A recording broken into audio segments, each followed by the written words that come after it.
नमस्ते, चेतना fashion टेलरमध्ये सर्वांचं स्वागत आहे. आज आपण ही अशी एक पिशवी बनवणार आहोत. तर खालचा जो कपडा आहे तो जुना टॉप आहे.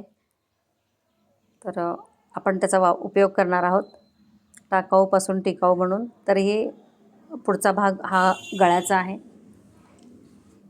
तर तसाच ठेवणार आहे. आणि खालचा जो पीस आहे तो पण मी यूज केलेला आहे खाली एक बॅग शिवण्यासाठी. तर हा अखंड कपडा असाच यूज करणार आहोत आपण. तर सेंटरला इथं पकडून अशी मी ही घडी घालून घेतलेली आहे.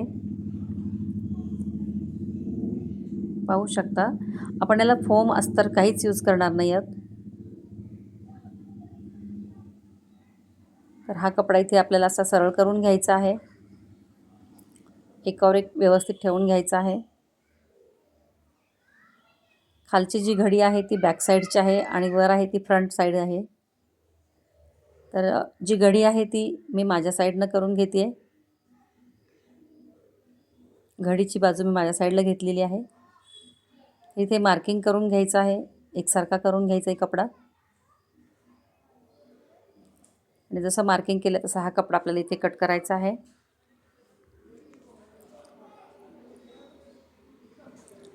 तर हा जो फ्रंट गळा आहे तो तसाच ठेवायचा आहे पुढच्या साईडनं. तर या कपड्याची उंची आहे 23 इंच. जर 22 ते 24 इंच जर कपडा असेल तर वरची जी जी बेल्टची उंची आहे ती आपल्याला 6.5 ते 7 ठेवायची आहे.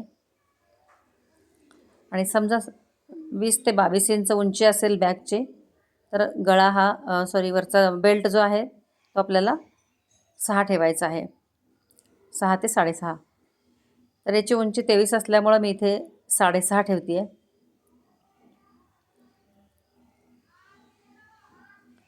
तर इथे फ्रंटला असं गोलाईचा आकार दिलेला आहे.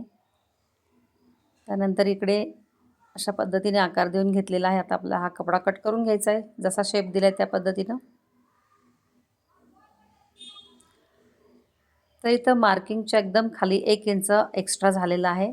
तर तो वरच्या साईडनं आपण पुढे कट करणार आहोत, म्हणून थोडा खाली डीपमध्ये आलेला आहे तो आकार, कारण ऑलरेडी कपडा तसाच होता.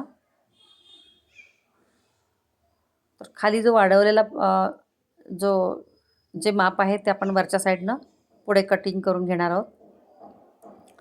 तर इथे एकसारखे कपडे करून घेतलेले आहेत. आता वरचा जो बेल्ट आहे तो आपण इथे कट करून घेणार आहोत थोडासा, कारण तो क्रॉसमध्ये आहे, तो आपल्याला सरळ करून घ्यायचा आहे.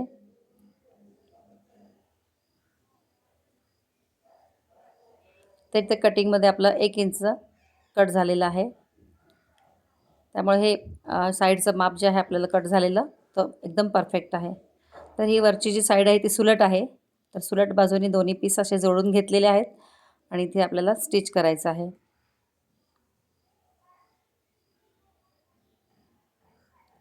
ही सुलट बाजू आहे मी जी दाखवली. सुलट बाजूवर दुसरी सुलट बाजू ठेवून हा बेल्ट शिवून घ्यायचा आहे.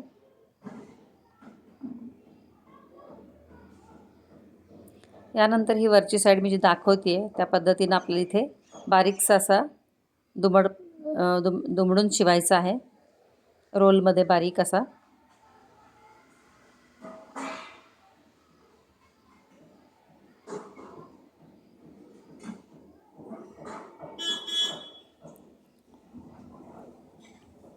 यानंतर जो आतला छोटा राऊंड आहे गोल, तो आपल्याला शिवून घ्यायचा आहे.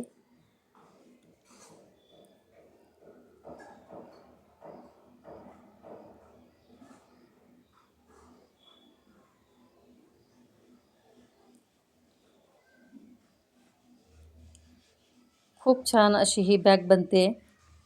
अशा टाकाऊपासून टिकाऊ छान होतात वस्तू. तर कपडे कुठलेही न टाकता आपण असा वापर घरच्या घरी करू शकतो. आणि पिशव्या ह्या कमीच पडतात, कितीतरी वापरल्या तरी घरात काही ना काही आणायला सामान वगैरे पिशव्या ह्या लागतातच. जर आपल्याकडे एखादी पिशवी असेल, कोण गरजू असेल त्याला आपण देऊ शकतो.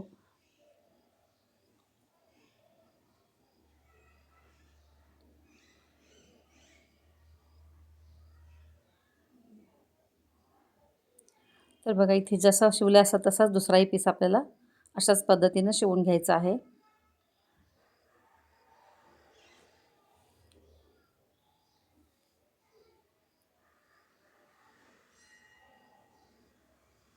ते दोन्ही बेल्ट शिवून झालेले आहेत. तर इथं साईडला आपल्याला तिन्ही बाजूंना असं स्टिच करून घ्यायचं आहे. इथे स्टिच करून घेतलेलं आहे मी. इथे बॅग पूर्ण झालेली आहे आपली, खूप सुंदर अशी. जुने कुठलेही कपडे आपण घरातले न टाकता अशा पद्धतीने वापर घरच्या घरी करू शकतो. सुंदर अशी ही बॅग झालेली आहे. या बॅगचा साईज झालेला आहे 22 बाय 18 इंच. रुंदी याची 18 इंच झालेली आहे या बॅगची. नेहमी माझी 16-17 असते बऱ्याच बॅगांची. त्यात बघा साडीची घडी किती व्यवस्थित बसलेली आहे आडवी. तर ही बॅग तुम्हाला कशी वाटली? आवडल्यास लाईक करा, शेअर करा. चॅनलवर नवीन असाल तर सबस्क्राईब करायला विसरू नका. असेच नवनवीन व्हिडिओ पाहण्यासाठी या चॅनलला सबस्क्राईब करा. व्हिडिओ पाहिल्याबद्दल थँक्यू. धन्यवाद.